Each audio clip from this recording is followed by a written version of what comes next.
warahmatullahi wabarakatuh. Pada pertemuan kali ini, kami kelompok 4 akan mempresentasikan materi yang berjudul Pewarisan Sifat Keturunan. Sebelumnya, perkenankan kelompok kami untuk memperkenalkan diri. Saya Soifatul Ilma dengan NIM 2006126352228.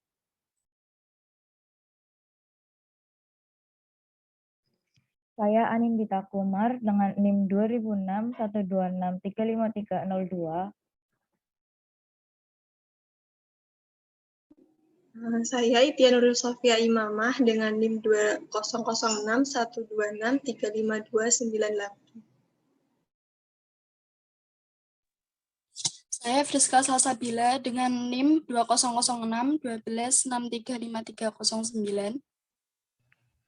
Saya Suni Rohana dengan NIM 20612635220. PPT ini dibuat untuk memenuhi tugas Biomedik 2 dengan dosen pengampu Ibu Dr. Hartati Ekowardani. Next.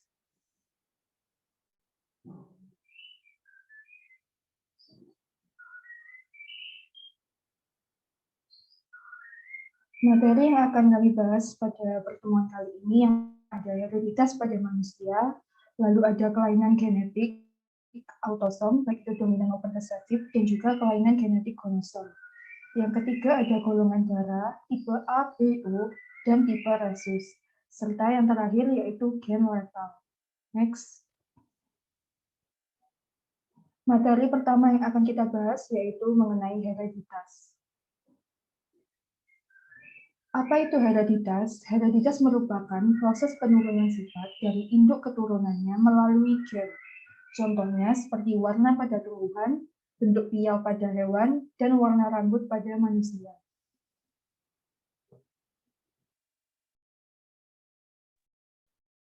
Hukum hereditas. Hukum hereditas ditemukan oleh Gregor Mendel melalui penyilangan kacang ercis. Melalui persilangan itu, Mendel menghasilkan dua hukum. Yang pertama, saat pembentukan gamet, pasangan alel akan memisah dan setiap gamet akan menerima satu gen dari alelnya.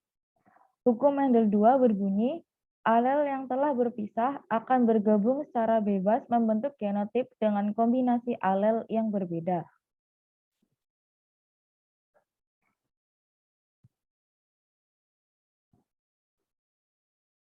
Hereditas pada manusia. Hereditas pada manusia merupakan proses penurunan sifat dari orang tua kepada keturunannya melalui gen dan bukan dalam bentuk tingkah laku, melainkan struktur tubuh. Contohnya seperti warna rambut, bentuk mata, jenis rambut, dan penyakit turunan. Sifat yang diturunkan oleh kedua orang tua kepada anaknya diturunkan melalui pola pewarisan tertentu. Salah satu metode untuk mempelajari penurunan sifat adalah metode asal-usul atau istilah yang dibuat dalam diagram pedigree. Apa itu kelainan genetik? Next. Pewarisan. Apa itu kelainan genetik? Kelainan genetik adalah suatu kondisi di mana terjadi perubahan sifat dan komponen di dalam gen, sehingga menimbulkan penyakit. Kondisi ini dapat disebabkan oleh mutasi baru pada DNA atau kelainan pada gen yang diwarisi dari orang tua. Kelainan genetik dapat disebabkan oleh 1. Terpaut kromosom tubuh atau autosom, 2. Terpaut kromosom seks atau gonosom. 1. Terpaut kromosom tubuh atau autosom. Autosom adalah kromosom tubuh yang tidak menentukan jenis kelamin yang bersifat diploid. Kelainan karena terpaut kromosom tubuh adalah sifat atau kelainan yang dibawa oleh gen di kromosom tubuh. Kelainan ini dapat dibawa oleh gen dominan maupun gen resesif. Penyakitnya baru akan timbul jika 1. Kedua orang tuanya mempunyai gen sakit yang sama baik homozigot atau heterozigot. 2. Salah satu orang tuanya sakit, homozigot atau heterozigot. A. Penyakit yang disebabkan karena terpaut kromosom tubuh gen dominan. Yang pertama ada polidaktili. Polidaktili merupakan kelainan autosomal dominan berupa kelebihan jari, baik pada jari tangan maupun jari kaki. Polidaktili disimpulkan dengan P besar merupakan polidaktili homozigot, P besar P kecil merupakan polidaktili heterozigot, dan P kecil merupakan normal. Macam-macam polidaktili. 1. Polidaktili postasial. Meskipun salah satu dari 5 jari dapat berduplikasi, namun lebih sering terjadi pada jari kelingking. Tipe gambaran duplikasi jari kelingking bervariasi dari pertumbuhan kulit sampai pertumbuhan lengkap jari kelingking. Yang kedua, polidaktili preaksial. Ibu jari tambahan merupakan tipe yang paling sering terjadi pada polidaktili pada orang kulit putih. Yang ketiga ada polidaktili sentral atau pusat. Duplikasi dari jari telunjuk, jari tengah, dan jari manis dihubungkan pada polidaktili sentral atau aksial. Kelebihan jari tengah dan jari manis sering disembunyikan dalam jaringan antara penghubung jari-jari yang normal. Lanjut. Soal dari orang laki-laki penderita polidaktili homozigot menikah dengan seorang wanita heterozigot. Berapa persenkah keturunan yang normal? Jawab, yang pertama kita menentukan parentalnya, yaitu laki-laki homozigot disimpulkan dengan P besar, terus kemudian perempuan heterozigot disimpulkan dengan P besar, P kecil. Kemudian kita menentukan gametnya, yaitu laki-laki homozigot dengan gamet P, perempuan heterozigot dengan gamet P besar dan P kecil. Lalu kita membuat tabel untuk mempersilangkan keduanya. Dan dihasilkan P besar dengan polidaktili homozigot 50% dan P besar P kecil sama dengan polidaktili heterozigot 50%. Jadi, dari hasil persilangan tidak ada anak yang normal karena hasil persilangannya menunjukkan bahwa semuanya menderita polidaktili. Lanjut. Yang kedua ada bradiaktili. Bradiaktili merupakan kelainan autosomal dominan berupa jari tangan maupun jari kaki pendek. Disimpulkan dengan B besar merupakan letal, B besar B kecil bradiaktili hidup, dan B kecil merupakan normal. Individu yang memiliki genotip homozigot dominan B besar akan mengalami kematian atau letal. Lanjut. Contoh soal tentang bradiaktili. Seorang laki-laki memiliki kelainan bradiaktili heterozigot. Ia menikah dengan perempuan yang juga bradiaktili heterozigot. Tentukan presentase anak-anaknya. Yang pertama, kita menentukan parentalnya terlebih dahulu, yaitu laki-laki heterozigot dengan genotip B besar B kecil dan perempuan heterozigot dengan B besar B kecil. Kemudian kita menentukan gametnya.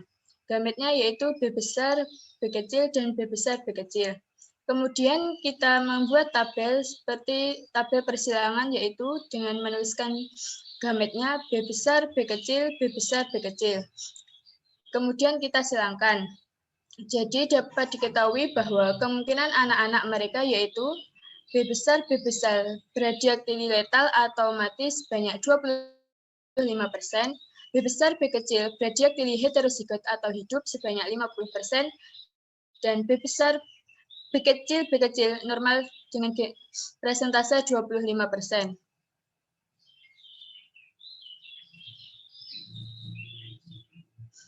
Penyakit yang disebabkan karena terpaut kromosom tubuh dominan yang ketiga adalah thalassemia.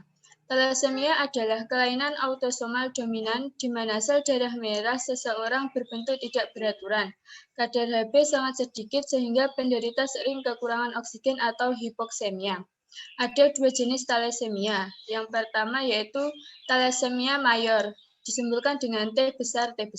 Sel darah merah semua berbentuk tidak beraturan dan umumnya letal atau mati. Yang kedua ada thalassemia minor, disimpulkan dengan T besar T kecil. Sebagian sel darah merahnya berbentuk tidak beraturan, namun penderita masih bisa bertahan hidup. Penderita thalassemia mayor lahir dari perkawinan antara penderita thalassemia minor.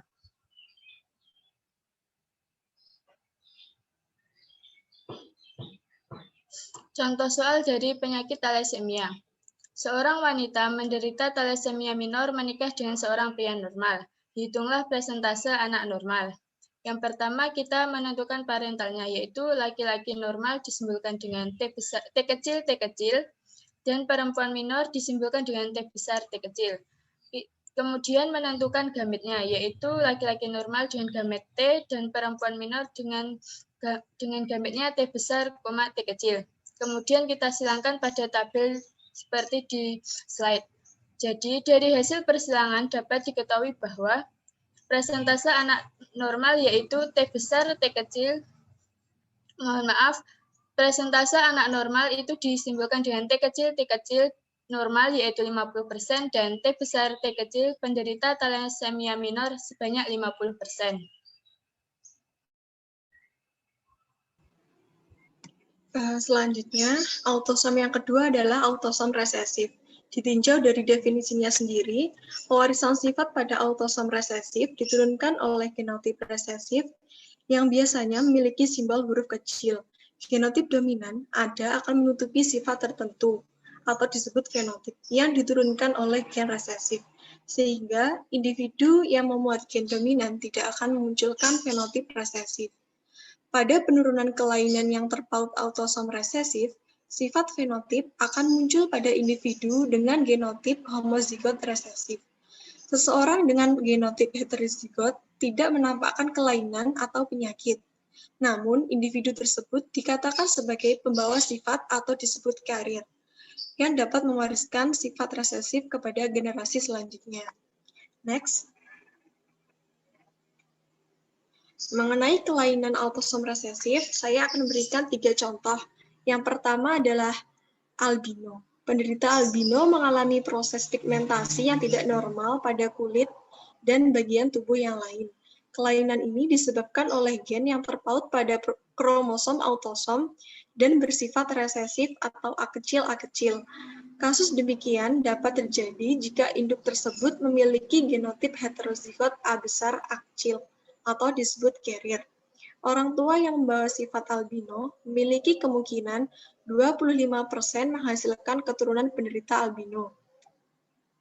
Pada penderita albino biasanya terdapat gamet A besar atau disebut normal, A besar A kecil normal pembawa, A kecil albino.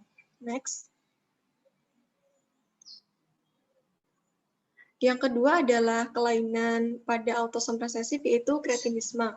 Kretinisme adalah kelainan yang dikarenakan tyriosin tidak dapat diubah menjadi tyroksin dan triiodotoronin yang berperan penting dalam pertumbuhan tubuh. Akibatnya, penderita kelainan ini memiliki tubuh menjadi kerdil. Kelainan ini disebabkan oleh autosom resesif atau C kecil. Genotip C kecil akan memunculkan fenotip kretinisme, sedangkan genotip C besar dan C kecil tidak memunculkan fenotip kretinisme. Seperti gambar di samping ini, di sebelah kiri merupakan penderita kretinisme sebelum mendapatkan perawatan medis, dan di sebelah kanan merupakan penderita kretinisme yang sudah mendapatkan perawatan medis. Next. Penyakit kelainan yang ketiga adalah penderita fenilketonuria yang ditandai dengan kekurangan enzim fenilalanin hidroksilase, kemudian konsentrasi fenilalanin yang tidak wajar dalam darah akan mengganggu perkembangan dan aktivitas otak. Kondisi ini dapat disebabkan gangguan perkembangan otak sehingga penderita menjadi keterbelakangan mental. FKU ini merupakan gangguan pada kromosom autosomal genetis yang bersifat resesif. Genotip yang memunculkan kelainan ini adalah P kecil, kemudian individu dengan genotip P besar, dan P besar, P kecil tidak menampakkan kelainan ini. Next. Kemudian contoh soal mengenai kelainan dari autosom resesif adalah seorang laki-laki normal heterozigot menikah dengan wanita normal pembawa sifat albino. Tentukan perbandingan fenotip anak mereka. Jawab. Yang pertama adalah kita menentukan parentalnya, yaitu A besar, A kecil, atau laki-laki heterozigot. Kemudian A besar, A kecil, wanita heterozigot. Gametnya adalah A besar, A kecil, dan A besar, A kecil. Kemudian akan menghasilkan keturunan atau fenotip A besar, normal, A besar, A kecil, normal pembawa, A besar, A kecil, normal pembawa, A besar, A kecil, albino. Jadi, rasio fenotip keturunan normal albino 3 dibandingkan 1. Atau jika dibedakan menjadi 1-1, yaitu normal berbanding normal pembawa dan berbanding albino, yaitu 1:2:1.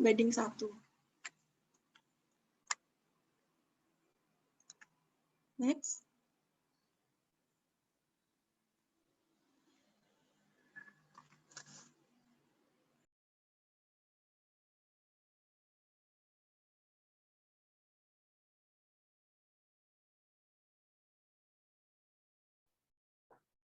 Yang ketiga ada gonosom. Gonosom merupakan kromosom seks yang menentukan jenis kelamin.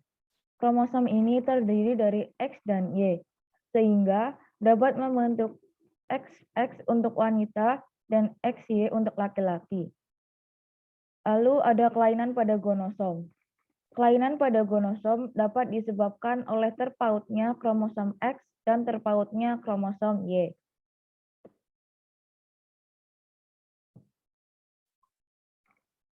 Yang A, kelainan gonosom terpaut kromosom X. Yang pertama ada buta warna. Kelainan buta warna dikendalikan oleh gen resesif. Kehadiran gen buta warna resesif ini pada kondisi heterozigot pada wanita hanya akan menyebabkan ia sebagai carrier atau pembawa. Dan jika pada kehadiran gen resesif pada laki-laki akan menyebabkan buta warna. Tipe genotip dari orang normal dan buta warna adalah sebagai berikut. Yang pertama ada X colorblind X, yang berarti wanita normal carrier. X colorblind, yang berarti wanita buta warna. XX yang berarti wanita normal. X colorblind Y yang berarti laki-laki buta warna. XY yang berarti laki-laki normal. Contoh soal dari penderita buta warna adalah yang pertama, seorang laki-laki penderita buta warna merah dan hijau akan menikah dengan wanita normal. Namun, wanitanya membawa sifat buta warna. Tentukan persentase anak normal dan anak buta warna. Yang pertama, kita tentukan dulu parentalnya, yaitu wanita normal karier buta warna dengan laki-laki buta warna yang digambarkan dengan genotip X colorblind X disilangkan dengan X colorblind Y yang akan menghasilkan gamet X colorblind X dan X colorblind Y. Lalu akan menghasilkan keturunan X colorblind yang berarti wanita buta warna, XX colorblind yang menghasilkan wanita normal karier, XY yang menghasilkan laki-laki normal, dan X colorblind Y yang menghasilkan laki-laki buta warna. Jadi hasil presentasenya yaitu 50% anaknya normal dan 50% anaknya mengalami buta warna.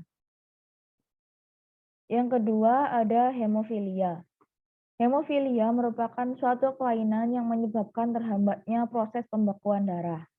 Gen penyebab hemofili ini terkait dengan genosom X yang bersifat resesif.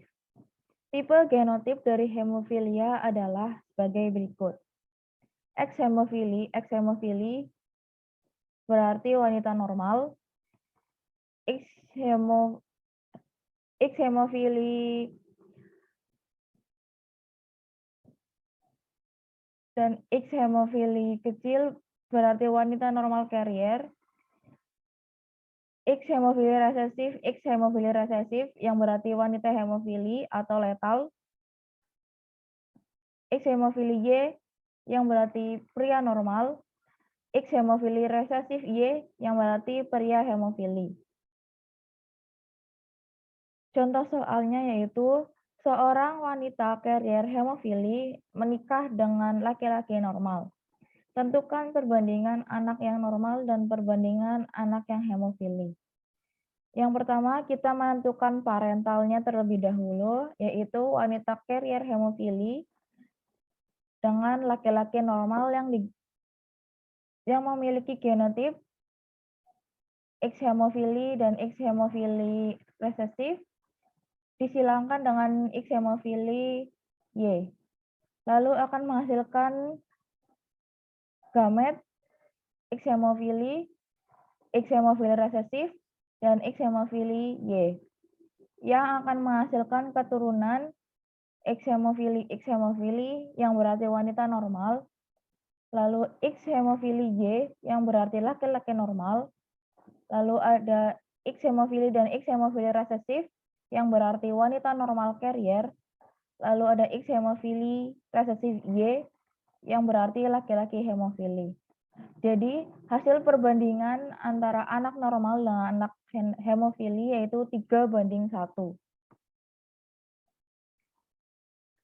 Lalu ada anodontia. Anodontia merupakan suatu kelainan yang ditandai dengan penderita tidak memiliki gigi atau sering disebut juga ompong. Gen penyebab anodontia ini terkait dengan gonosom X dan bersifat resesif. Tipe genotip dari anodontia adalah sebagai berikut. X anodontia, Y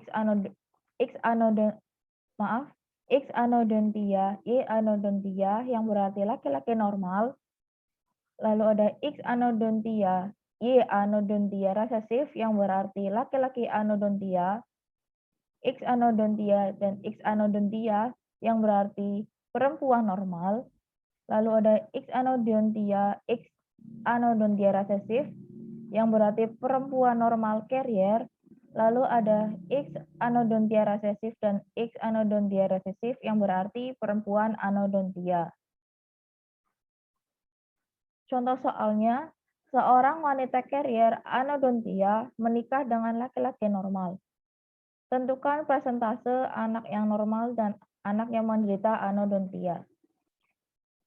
Yang pertama, kita tentukan dulu parentalnya, yaitu wanita carrier anodontia dan laki-laki normal yang dilambangkan dengan X anodontia dan X anodontia resesif, dikawinkan dengan X anodontia dan Y anodontia. Lalu akan menghasilkan gamet X anodontia resesif, dan X anodontia dengan Y adonontia. Lalu akan menghasilkan keturunan X anodontia resesif yang berarti wanita carrier, lalu X anodontia resesif dan Y anodontia yang berarti pria anodontia, lalu ada X anodontia yang berarti wanita normal, dan X anodontia, Y anodontia berarti pria normal. Jadi hasil persentasenya yaitu ada 75% anak normal dan 25% anak menderita anodontia. Yang B merupakan kelainan gonosom terpaut kromosom Y. Yang pertama ada hypertrichosis. Hypertrichosis atau sindrom werewolf merupakan suatu keadaan di mana rambut pada wajah dan sekitarnya tumbuh. Hypertrichosis hanya dialami oleh pria. Contoh soalnya, seorang wanita menikah dengan pria hypertrichosis. Sebutkan persentase normal dan hypertrichosisnya. Yang pertama, tentukan dulu parentalnya, yaitu wanita normal dikawinkan dengan pria hypertrichosis. dengan genotip XX dan XY hypertrichosis yang akan menghasilkan gamet X dan Y hypertrichosis resesif. Lalu akan menghasilkan keturunan XX yang berarti wanita normal dan XY hypertrichosis resesif yang berarti laki-laki hypertrichosis. Jadi hasil presentasenya adalah 50% anak normal dan 50% lagi anaknya akan menderita hypertrichosis.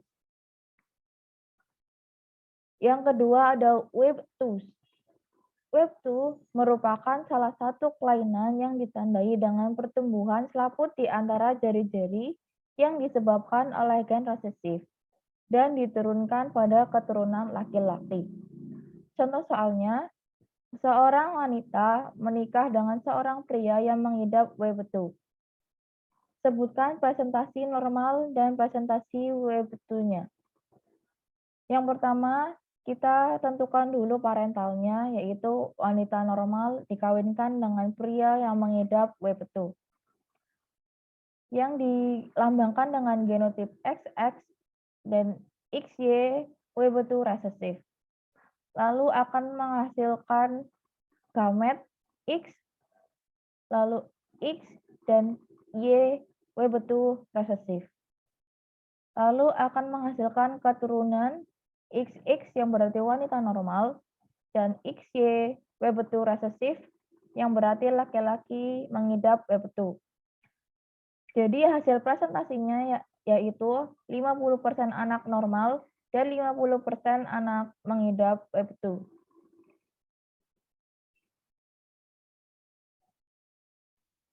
Selanjutnya kita akan membahas mengenai golongan darah. Golongan darah sendiri merupakan golongan darah yang memiliki golongan yang berbeda-beda sesuai dengan antigen atau agglutinogen yang terdapat di permukaan eritrosit. Golongan darah sendiri terdiri atas dua tipe, yaitu tipe ABO dan juga tipe rhesus. Tipe ABO terdapat 4 macam jenis, yaitu golongan darah tipe A, B, AB, dan O. Sedangkan tipe rhesus terdapat 2 jenis, yaitu rhesus positif dan rhesus negatif. Cara mudah untuk membedakan antara rhesus positif dan juga rhesus negatifnya dapat dilihat dari genotip yang telah disediakan. Jika dalam suatu genotipnya terdapat unsur dominan, maka termasuk rhesus positif. Sedangkan jika genotipnya merupakan unsur yang resesif semua, maka termasuk rhesus negatif. Next.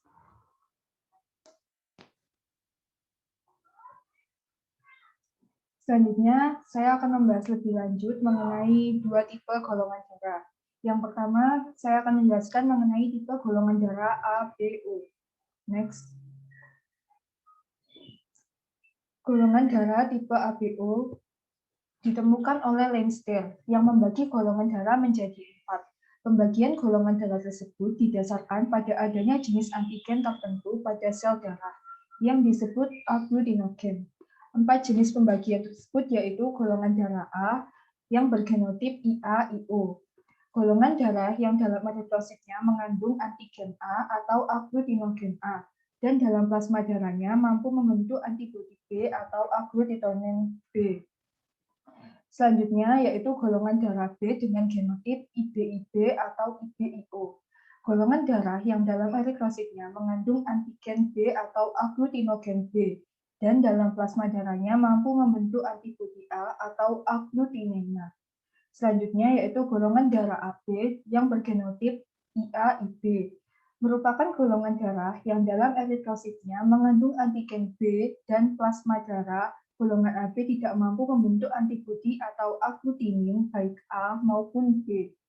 Selanjutnya yaitu golongan darah O dengan genotip IO-IO, merupakan golongan darah yang dalam eritrositnya tidak mengandung antigen A dan antigen B, tetapi plasma darahnya memiliki antibodi A dan B. Perlu kita perhatikan jika genotip IA-IO, IB-IO, dan IA-IB merupakan heterozigot. Lalu genotip IA-IA dan IB-IB merupakan homozigot. Dan yang terakhir, genotip IO-IO merupakan homozigot resesif. Next. Di sini sudah disediakan dua gambar. Gambar yang pertama yaitu mengenai hubungan antara fenotip golongan darah sistem A, B, O, genotip, dan kemungkinan macam gamet. Disertakan dalam gambar yaitu fenotip golongan darah ada 4 macam, yaitu A, B, AB, dan O. Dan genotip yang tersedia ada 6 macam, yaitu IA, IAIO, IBIB, IBIB, IBIO, IA, IB, dan IOIO. Serta terdapat juga kemungkinan macam sel gamet yang terdiri atas 3 macam, yaitu IAIO, IBIO, IAIB, dan IO. Selanjutnya disertakan pada gambar yang kedua, yaitu golongan darah orang tua dan kemungkinan atau tidak mungkinnya pada golongan darah pada keturunannya. Misalkan pada contoh yang pertama, yaitu jika kedua orang tuanya bergolongan darah O, maka kemungkinan anaknya memiliki golongan darah O juga. Dan ketidakmungkinan golongan darah pada anaknya yaitu A, B, dan AB. Contoh yang kedua yaitu jika kedua orang tuanya memiliki golongan darah AB dan juga AB, maka kemungkinan golongan darah pada anaknya yaitu A, B, dan AB. Dan ketidakmungkinan golongan darah yang dimiliki oleh anak-anaknya yaitu O. Dapat dipahami lebih lanjut dan dapat dipelajari sendiri pada gambar yang telah disediakan. Next.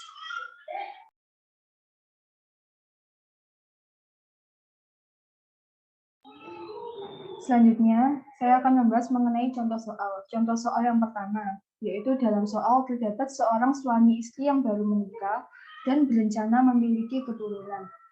Suami tersebut memiliki golongan darah A homozigot, sedangkan sang istri bergolongan darah B heterozigot. Berdasarkan golongan darah ini, bagaimana kemungkinan golongan darah dari calon keturunannya? Yang pertama, kita harus menganalisis soal dengan mengetahui informasi yang diketahui dalam soal, seperti golongan darah A homozigot. Homozigot merupakan unsur yang sama, jadi genotip yang dibentuk yaitu IA. Dan yang kedua, golongan darah B heterozigot. Heterozigot merupakan unsur yang berbeda atau berlainan, yaitu IBIO. Selanjutnya, kita melakukan persilangan golongan darah pada orang tua tersebut. Yang pertama, kita menentukan parentalnya yang diketahui dalam soal, yaitu golongan darah A disilangkan dengan golongan darah B. IA dikalikan dengan IBIO. Lalu akan menghasilkan gamet IA dan juga IBIO.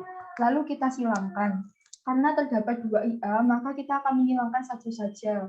Cara menghilangkannya dengan IA disilangkan dengan IB menjadi IAIB yang merupakan fenotip golongan darah AB, dan juga IA disilangkan dengan IO yang berfenotip IAIO yang merupakan golongan darah A heterozigot. Berdasarkan penjelasan di atas, perbandingan fenotip antara golongan darah AB dan juga golongan darah A yaitu 1:1 atau 50% banding 50%. Dan juga perbandingan genotipnya merupakan IAIB banding IAIO sama dengan 1:1 yang juga 50%. Dari pembahasan di atas, pada diagram persilangan antara seorang pria yang bergolongan darah A homozigot dengan wanita yang bergolongan darah B heterozigot, dapat diketahui anak-anak keturunan mereka yang bergolongan darah AB dan juga A dengan rasio perbandingan 1:1, yaitu 50%. Next. Contoh soal yang kedua, yaitu dengan soal bila terdapat seorang suami yang bergenotip darah IAIB dan istrinya bergenotip IBIO, berapakah kemungkinan genotip dan fenotip golongan darah yang keturunan pasangan suami istri tersebut? Ini merupakan contoh soal antara heterozigot dan juga heterozigot. Yang pertama kita menentukan parentalnya, yaitu IAIB disilangkan dengan IBIO. Dan didapatkan gamet yaitu IAIB dan juga IBIO. Lalu kita menentukan fenotipnya dapat digunakan cara tabel untuk mempermudahnya. Seperti yang tertera pada slide, dijelaskan bahwa terdapat persilangan antara IAIB yang menjadi IAIB dengan bergolongan darah AB dan IAIO menjadi IAIO merupakan fenotip golongan darah A, dan juga persilangan antara IB dan juga IB menjadi IBIB dengan golongan darah B, Dan yang terakhir, persilangan antara IB dengan IO menjadi IB-IO dengan fenotip golongan darah B. Jadi, menurut hasil persilangan, dihasilkan genotip golongan darah berjumlah 4, yaitu IAIB, IBIB, IAIO, dan IBIO. Sedangkan genotip golongan darah terdapat jumlah 3, yaitu AB, A, dan B. Sebenarnya ada 4, namun kita menuliskan 3 karena terdapat 2 golongan darah yang bergenotip B. Jadi kita menuliskannya hanya satu saja, yang merupakan kemungkinan golongan darah dari keturunan suami istri tersebut. Next.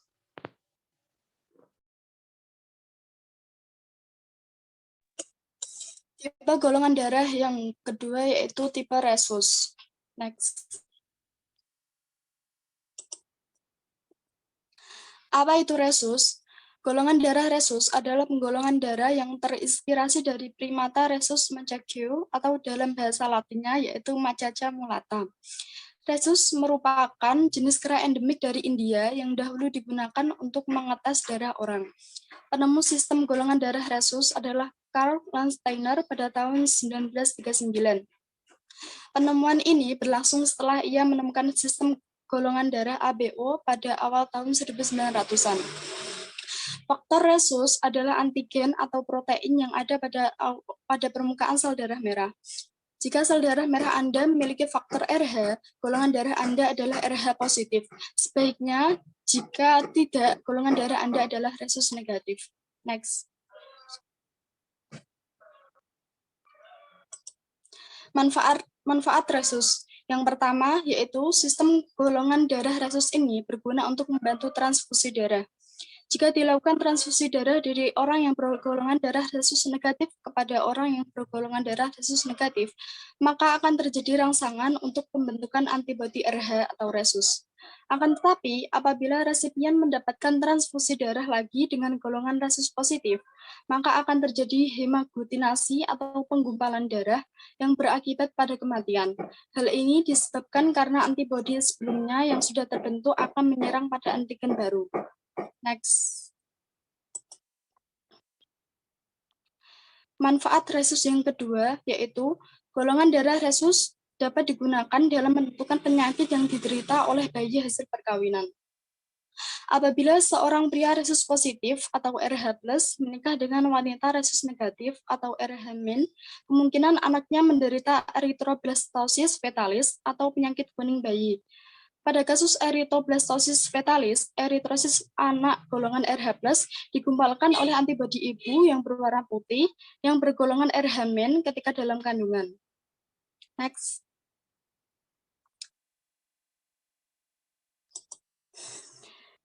Apa sih erythroblastosis itu? Terjadinya kelahiran bayi penderita erythroblastosis tentunya tidak terjadi begitu saja.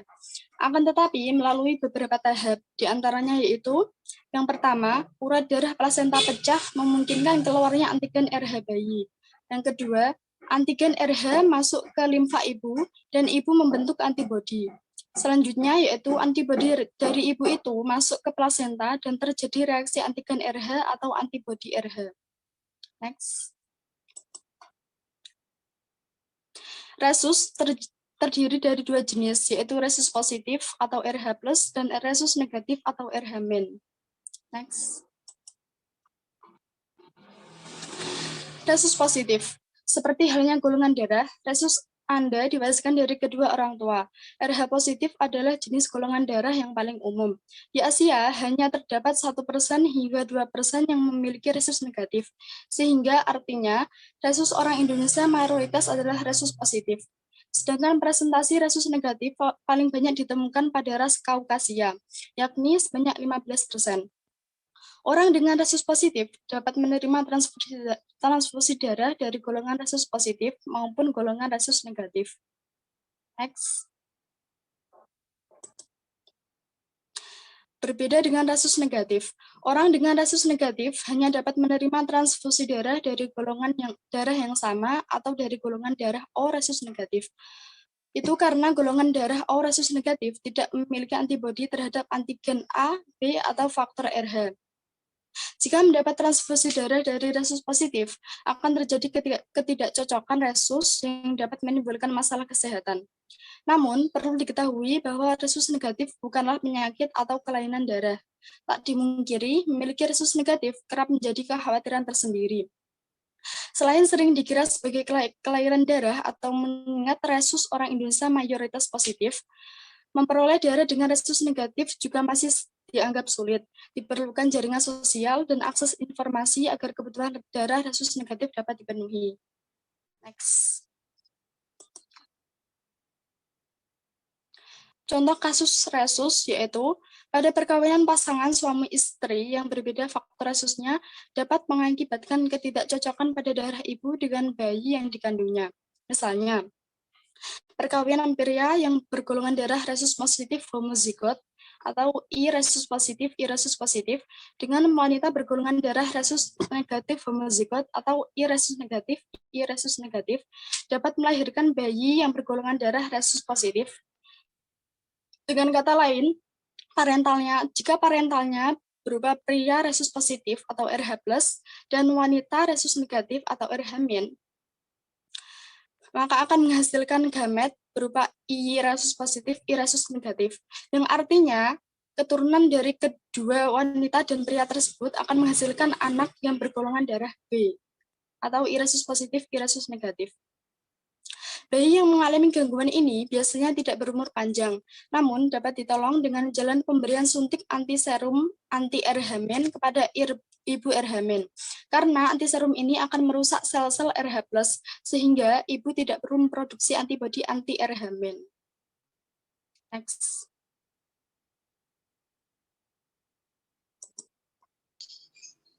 Selanjutnya, pola pewarisan sifat yang terakhir adalah gen letal. Gen letal adalah gen yang menyebabkan kematian individu dalam keadaan homozigot. Sedangkan dalam keadaan heterozigot, seseorang individu dapat bersifat normal atau subletal. Next. Yang pertama, gen letal ini dibedakan menjadi dua, yaitu gen letal dominan dan gen letal resesif. Gen letal dominan, jika gen tersebut dalam keadaan homozigot, atau sebagai contoh A besar, maka individu yang memiliki gen homozigot akan letal atau mati. Yang kedua, jika gen tersebut dalam keadaan heterozigot atau sebagai contoh A besar A kecil, maka individu yang memiliki gen heterozigot akan bersifat subletal atau kelainan. Contoh kelainan dalam gen letal dominan adalah ayam kriper, tikus, yang ketiga Huntington disease, yang keempat Brody-Daktyle, yang kelima thalassemia. Kemudian sebagai contoh yaitu tikus kuning, di mana gen Y kecil yaitu bersifat hitam atau abu, maka berarti normal. Kemudian gen Y besar berarti kuning. Di mana apabila tikus kuning ini yang bersifat heterozigot disilangkan dengan tikus heterozigot, maka akan menghasilkan gamet Y besar, Y kecil, dan Y besar, Y kecil. Kemudian keturunan yang dihasilkan adalah Y besar, Y besar atau tikus letal, maka tikus ini akan mati. Kemudian Y besar, Y kecil, tikus kuning, Y besar, Y kecil, tikus kuning, dan Y kecil, tikus normal. Di mana tikus normal ini berarti bahwa tikus tersebut berambut hitam atau abu, dan tikus yang berwarna kuning ini akan mati di kemudian harinya. Next. Yang kedua adalah gen letal resesif. Jika gen tersebut dalam keadaan homozigot atau B kecil, maka individu yang memiliki gen homozigot akan bersifat letal atau resesif.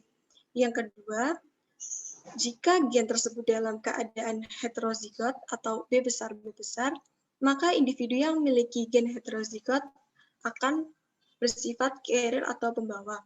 Contohnya adalah yang pertama jagung albino, yang kedua sapi bulldog, yang ketiga sickle cell anemia, yang keempat fibrosis cystic.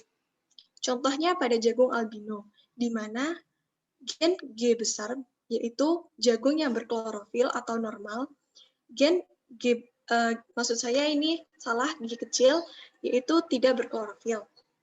Di mana parentalnya apabila jagung heterozigot disilangkan dengan jagung heterozigot, maka akan menghasilkan gamet G besar, G kecil, dan G besar, G kecil pula. Kemudian akan menghasilkan keturunan G besar, G besar, yaitu jagung normal, G besar, G kecil, jagung normal, G besar, G kecil, jagung normal, dan G kecil, jagung albino atau letal. Maka jagung albino ini akan mati. Next. Kemudian ini adalah beberapa referensi yang kami gunakan sebagai acuan dalam pemahaman materi pewarisan sifat ini. Next. Next. Sebagai penutup, semoga apa yang kelompok kami sampaikan dapat bermanfaat bagi kita semua, dan apabila ada yang belum jelas atau ditanyakan, bisa langsung menuliskan pada kolom komentar di bawah ini. Sekian presentasi dari kelompok kami, kurang lebihnya kami mohon maaf. Wassalamualaikum warahmatullahi wabarakatuh.